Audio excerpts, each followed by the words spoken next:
Hi, I'm Randy Jeffers. One of the most famous speeches of all time was given by Sir Winston Churchill.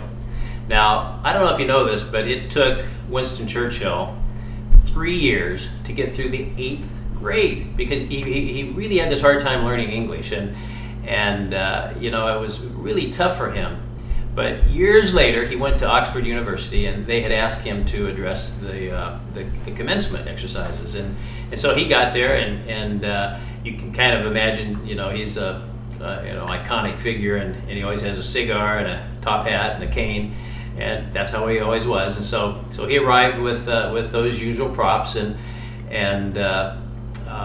he walked up to the podium very slowly, and of course the crowd just went wild, and they gave him this standing ovation, all this applause, and so after the crowd quieted down, he looked at the crowd.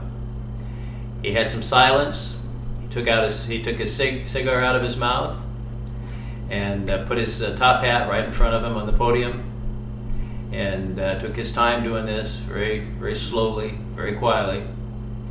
And then he got up on his toes and looked at the audience and said, "Never give up."